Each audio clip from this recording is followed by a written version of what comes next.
October জুড়ে ঢাকার share বাজার চলেছে উত্থান পতনের মধ্য দিয়ে। লেনদেনের ধারাবাহিকতা ধরে রাখতে ব্যর্থ হয়েছে পুঁজিবাজার। গেল ৪ মাসের মধ্যে সর্বনিম্ন ৩৫৫ কোটি টাকা লেনদেন হয়েছে অক্টোবরে। মাসের তৃতীয় কার্যদিবসে ৭৮৭ কোটি লেনদেন ছিল অক্টোবরের সর্বোচ্চ দৈনিক গড় লেনদেন। পুরো মাসে কেবল ৯ দিন ৫০০ কোটি লেনদেন হয়েছে ঢাকার পুঁজিবাজারে।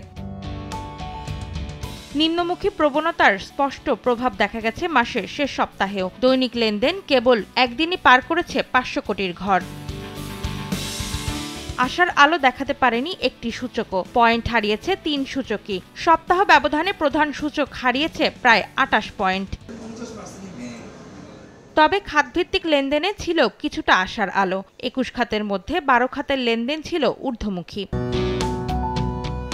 কমেছে বাজার মূলধনও। সপ্তাহ ব্যবধানে ৫,৭৯৫ কোটি ৯১ লাখ টাকা কমে বাজার মূলধন দাঁড়িয়েছে ৬,৯৯,৫৪৭ কোটি টাকায়।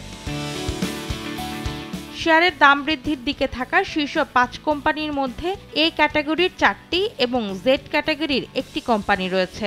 আর দাম কমতির শীর্ষে ৫ কোম্পানির মধ্যে এ ক্যাটাগরির একটি এবং জেড ক্যাটাগরির ৪টি কোম্পানি রয়েছে। অন্তরা সেন, সময় সংবাদ, ঢাকা।